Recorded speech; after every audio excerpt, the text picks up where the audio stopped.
आप मेरे नामित स्वामी हैं। आपको बाहरी व्यक्ति कैसे माना जा सकता है? जियोयान ने जिद्दी मिंग सम्राट की ओर देखा, चुपके से रो रहा था और अपने नामित मालिक को खुद के सामने आत्मसमर्पण करने दे रहा था, जिससे उसे शर्मिंदगी महसूस हुई। दूरदी मुख्य भूमि के लोग स्वयं के साथ इसी प्रकार व्यवहार करते हैं। अब जब आप सभी स्वीकार करते हैं कि मैं आपका स्वामी हूँ, तो यह और भी बेहतर है कि इस तरह से रास्ते से न हटें और फिर तियानमेन घाटी को जियो लोगों में शामिल करें और मसालेदार भोजन खाने और पीने के लिए आपका अनुसरण करें। ये कैसा रहेगा? प्रतिष्ठित सम्राट ने पुराने को बेचने के लिए भी पुराने पर भरोसा किया। दुष्ट की भूमिका निभाते हुए इस दृश्य ने जियो याओ को लगभग बेहोश कर दिया। यदि आप नहीं बोलेंगे तो मैं इसे आपकी सहमति समझूंगा। मिंग सम्राट ने अपने पैरों के नीचे की मिट्टी को लात मारी। जियोयान की ओर देखा, जिसने काफी समय से बात नहीं की थी। अचानक उसने जियो याओ की ओर देखने के लिए अपना सिर घुमाया और धमकी भरे शब्दों में कहा, बूढ़े जियो याओ, तुम खेलना नहीं चाहते मेरे भाई के साथ? चलिए, भविष्य में कोई भी आपके साथ ड्रिंक नहीं ढूंढना चाहेगा। ये बूढ़ा आदमी नहीं है जो उड़ाता है। बूढ़े आदमी को छोड़कर आप एक पुराने दोस्त को खोजने के लिए कहाँ जाते हैं जो इतना दिल खींचने वाला हो? उद्धरण चिन्ह। जियो याओ, जो भीड़ के बीच में खड़ा था, उसने अपना सिर उठाया जब उसने सुना कि सम्राट मिंग खुद से बात कर रहा था। वह जानबूझकर सम्राट मिंग पर क्रोधित होना चाहता था, लेकिन सम्राट मिंग की बातें सुनने के बाद उसका दिल अचानक नर्म हो गया। जियोयान, फिर से सोचो, देखिए कि क्या कोई समझौता है।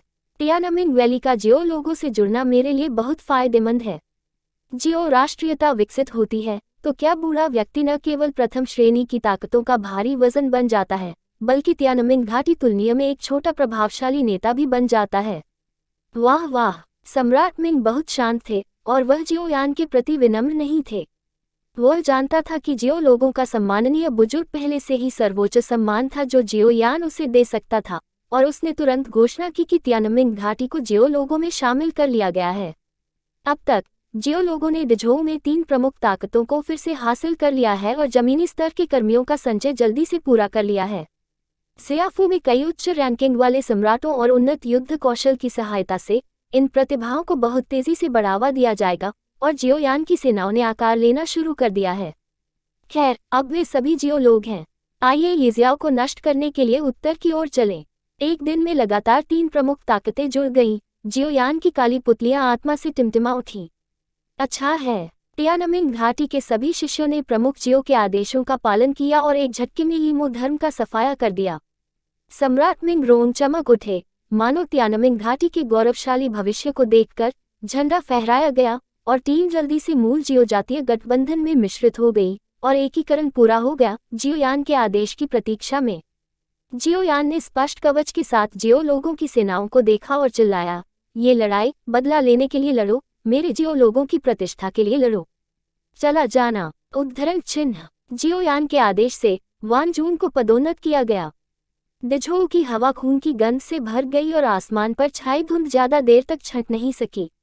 मिट्टी लंबे समय से लाल भूरी हो गई है, खून जम नहीं पा रहा है, और जो अंग कभी कभार देखे गए हैं उनमें ऐसे अंग हैं जो पहचानने योग्य नहीं है, जो चौंकाने वाला है। जियो की गठबंधन सेना के हमले के तहत यिजियाओ धर्म की सभी शाखाएं पूरी तरह से नष्ट हो गईं, केवल खंडहर का एक टुकड़ा बचा। इस लड़ाई में जियोयान प्रथम विश्व युद्ध में प्रसिद्ध हो गया और डिझोउ में आधे से अधिक छोटी सेनाएं जियो परिवार में चली गईं।